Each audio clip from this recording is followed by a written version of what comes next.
What's going on, guys? Tony Seminat here, aka Real World Tactical, and we're back on the range again down here in South Florida. And guess what, guys? I got a treat for you today. We're going to be doing a collaboration with Ruben Alvarez. As some of you guys might know him already because he's been in some of the videos before with me, okay? But he is the owner of Paradox Training, a firearms instruction company with close combat type stuff, okay? He is a SWAT operator, law enforcement. I've known Ruben for many years before he was even a cop, and he's also a black belt in Brazilian jiu-jitsu national competitor. Are you still competing, or are you retired? Yeah, I'm retired. So he's retired already, guys. He's getting old, just like me, starting to get the little white hairs there. Yeah. But today we're going to be going over some pistol stuff, possibly some rifle stuff, and then we're going to be talking about when it comes to hands-on, right? When it comes to that close quarters type fighting with a gun and without a gun. And we're not going to go so much into techniques and stuff, but we are going to talk about it and how important it is for someone to be versed in some form of grappling as well as firearms training. So enjoy.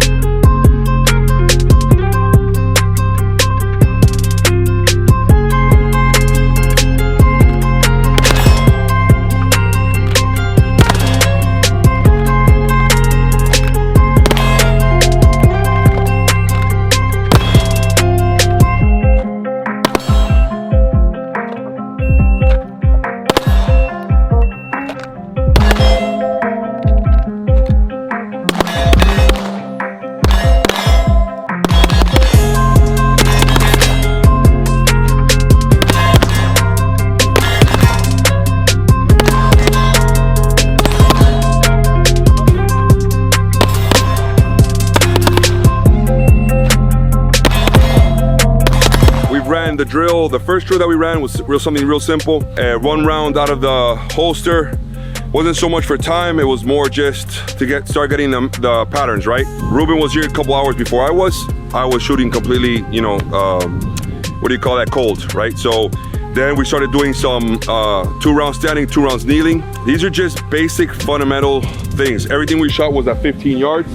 Okay, C-zone steel target. I usually start off like that, where we're just coming out of the holster, coming out of the holster, coming out of the holster, and then maybe get into a couple positions. Now we're gonna run like a serpentine drill or a zigzag drill, shooting on the move, okay? This is more of an intermediate skill level. We're gonna be starting at 20 yards, work our way to 15, then 10, okay?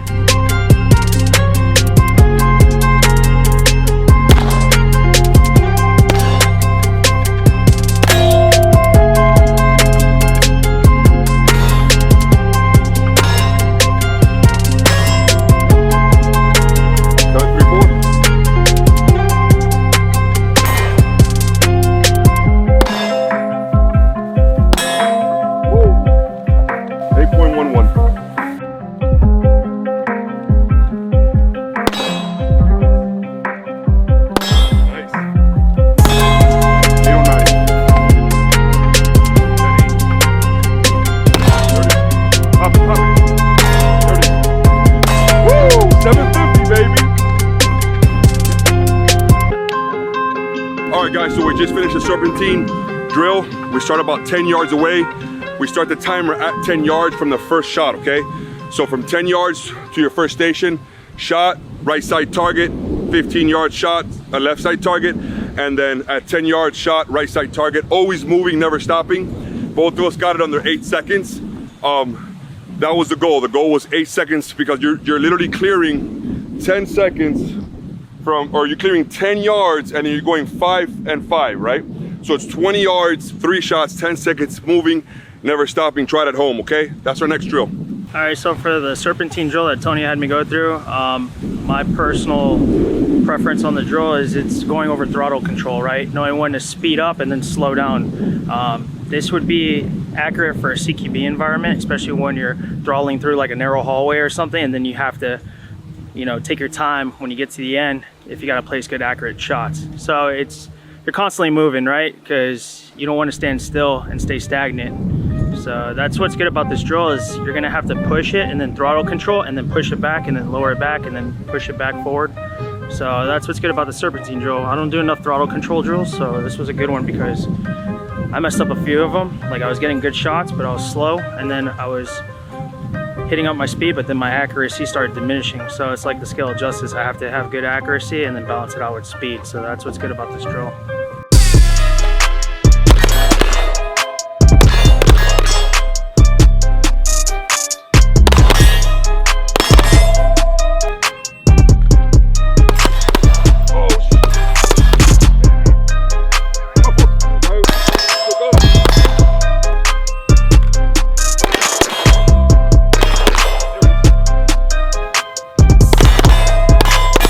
So as you notice in the beginning, we did one shot out of the holster, then we did standing kneeling. So what we did was we added now standing kneeling, running, standing kneeling. So Ruben, explain a little bit what we're doing here in regards to different position changes, acceleration, deceleration, accuracy while moving, breathing, all that good stuff. Explain to them how it helps.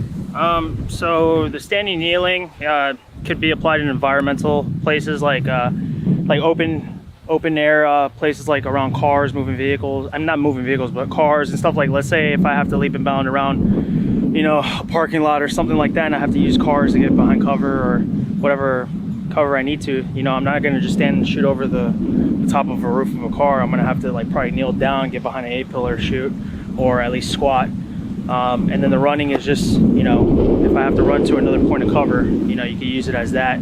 So it's inducing both positional changes while still shooting accurately, moving, and then stopping, and then shooting accurately again, and then another positional change. So it could be adapted into, you know, real world operations.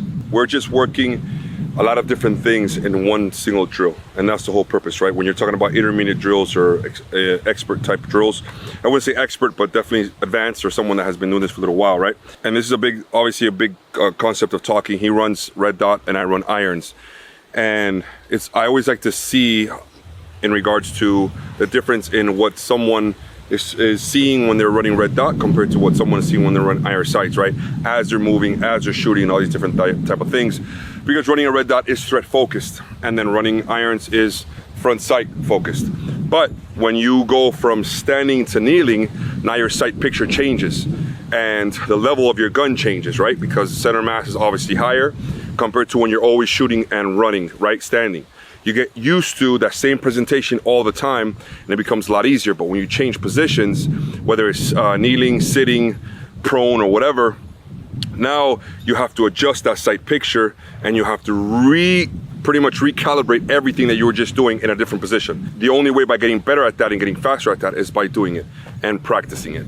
And a lot of guys fail to do that. They just want to be fast on their feet and shoot always standing. And the truth is if you ever really have to use, you know, your gun in real life, you want to be behind cover. You want to be behind something, and you're going to be hiding, because if there's definitely rounds coming back at you, you don't want to be pretty much standing in the middle of where everybody can see you and you get shot and end up dead. Even if you're a fast shooter, that guy's shooting at you and you're shooting back and there's no cover there, it's a good chance you might get hit.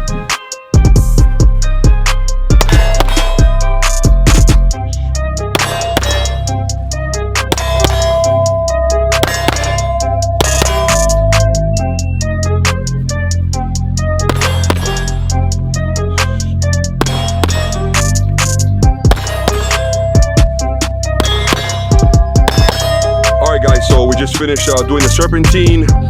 We did leap and bounding as well. We did where he'll shoot 2, I shoot 2, he shoot 2, and then everything goes by auditory, right? As soon as you see him shooting 2, right after he's done, you go to the next target, and then the next station, and so on and so forth.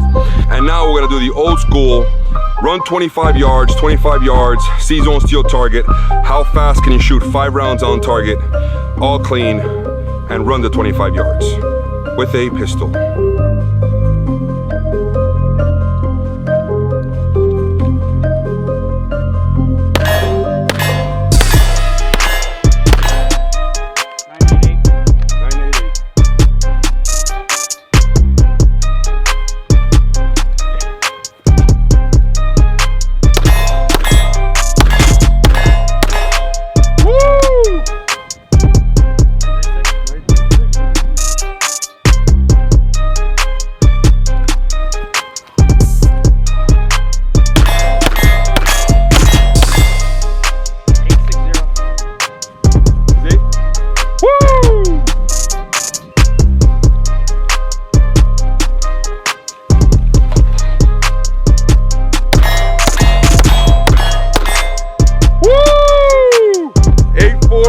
baby.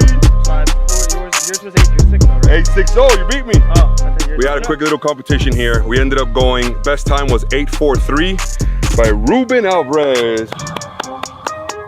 All right, so I ended up getting I first started in the 9th, then he pulled an 8, what would you put, an 8, high 8s, right? Yeah, like 8-8-3. 8-8-3, and then I pulled an 8-6-0, and now he just put an 8-4-8, right? So I could go again and see if I could beat him. I may or may not be able to beat him, but today I'm going to leave the winning run to him because he did a great job and it was a good shoot. So at the end of the day, it's fun competition, right? So you come out here and you push yourself. It's been a long time since I've actually competed against another guy, you know, on whatever drill that we're doing. I always just do the drill, and sometimes for time or whatever, and then I'll just send it to him and see if he can do it, or you know, and it's not the same when you're out here on the range with somebody and just, you know, going head to head. It's a lot funner. A little bit of competition always helps you get a little bit better, right? It pushes you to become a little faster.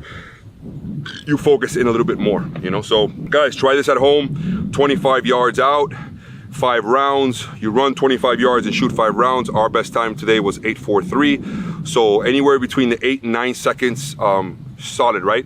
Because we're shooting 5 rounds at 25 yards and you're pretty much shooting at like what, like a second to second and a half per round, maybe a little bit less.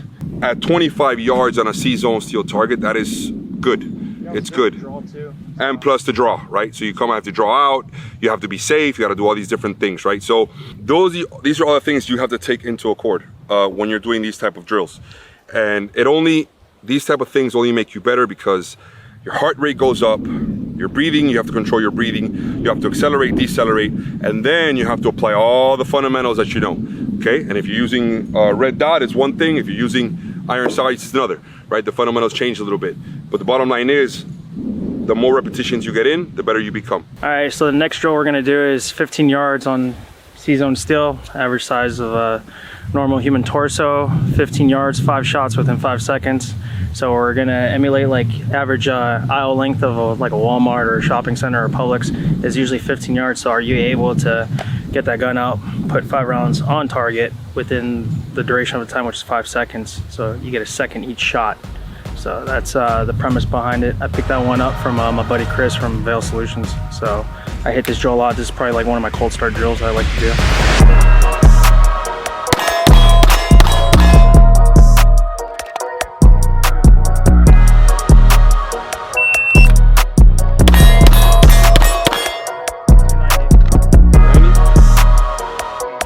All right, guys, so that pretty much concludes our range day. We went over a lot of different pistol drills. We did shooting and moving. We did shot timer stuff. Worked on some of the fundamentals, acceleration, deceleration, accuracy, all kinds of stuff today.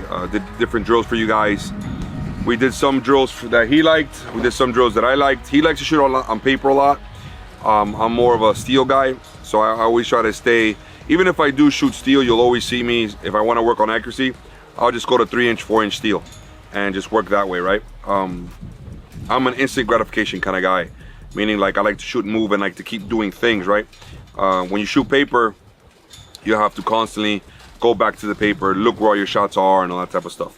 That is good too, because if you really want to hone in on your skills and get that much better, then that's the way to do it, to do it on paper, see all the mistakes that you're making.